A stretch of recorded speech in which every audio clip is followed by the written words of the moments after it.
Ha molti nomi.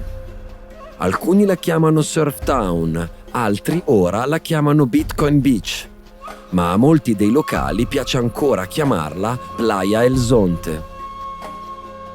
Oggi vi portiamo tra le strade sterrate della più famosa Bitcoin community di tutto il Salvador e vi mostreremo com'è fatta e cos'è veramente.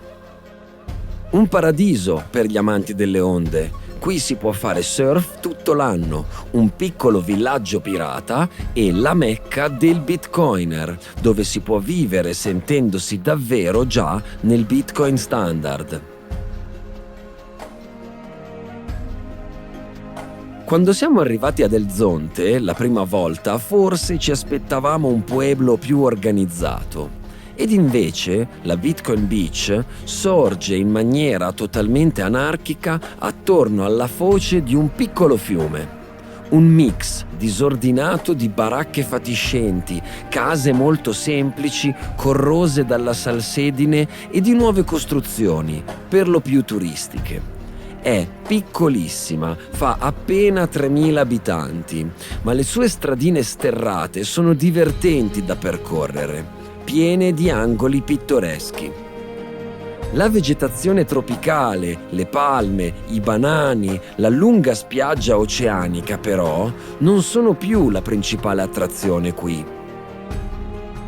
Anche il viaggiatore più distratto, infatti, non potrà fare a meno di notare le miriadi di B arancioni disegnate letteralmente dappertutto.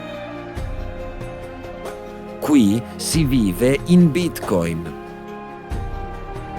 Siamo davanti alla Hope House, il quartier generale della Bitcoin Beach, l'edificio costruito con i bitcoin donati da un anonimo mecenate statunitense. 2 le condizioni che lui pone. 1. Tutti i bitcoin devono essere usati qui, all'interno di questa comunità. 2. I bitcoin non si devono e non si possono mai convertire in fiat. Grazie a questa donazione El Zonte si trasforma nella Bitcoin Beach e parte così uno dei primi esperimenti di economia alternativa in bitcoin qui in El Salvador. Ma è proprio vero che qui si può comprare tutto in bitcoin? Siamo rimasti diversi giorni e in effetti ogni cosa si può fare comodamente pagando col proprio software wallet. L'albergo, un pranzo sontuoso con vista sull'oceano, il cibo più tradizionale nelle location più popolari del villaggio. Si possono acquistare beni di prima necessità nelle piccole botteghe di strada e persino dell'ottimo street food. Certo, El Zonte non ha esattamente tutto da offrire. Non ci sono negozi più strutturati né grandi mercati. Ma quindi la Beach è il successo che dimostra come Bitcoin sia già pronto per cambiare il mondo? Non esattamente. Nella comunità c'è anche chi non desidera affatto accettarlo e non ne fa mistero.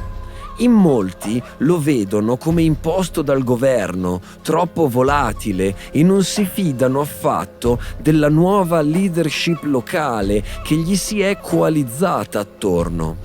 Altri non vedono tanto di buon occhio l'invasione di stranieri col wallet gonfio che comprano proprietà e si atteggiano da gran signori, quasi temessero una nuova colonizzazione culturale. E in effetti alcuni nuovi hotel dal doppio gusto estetico sembrano corroborare il timore che El Zonte si possa un giorno trasformare in una Las Vegas in salsa Bitcoin. E qualcos'altro però che ci lascia un po' l'amaro in bocca mentre ci viviamo usando solo Bitcoin. Interagendo coi locali non vediamo entusiasmo. Quasi tutti quelli che li accettano danno l'impressione di farlo quasi controvoglia, come se avessero di gran lunga preferito dei dollari in contanti. Parlando coi locali abbiamo percepito anche qui una scarsa conoscenza dei principi cardine della tecnologia e dell'opportunità che essa potrebbe rappresentare. Se dopo 3 anni di startup ben finanziata ancora non si è riusciti a raggiungere un adeguato livello di consapevolezza all'interno di una comunità così piccola, che cosa è andato storto? Colpisce, ad esempio, come nella vicina El Tunco, pochi chilometri di distanza, più turistica e attrezzata, l'economia in Bitcoin non sia ancora nemmeno iniziata. Sono in pochissimi ad accettarli. Sembra quasi che la community qui si sia chiusa su se stessa, fallendo nell'innescare quel passaparola tra la popolazione capace di creare l'effetto domino. Non si può negare però che la Bitcoin Beach ne abbia giovato. Il villaggio è pieno di nuovi edifici in costruzione e l'economia locale è evidentemente stata rivitalizzata.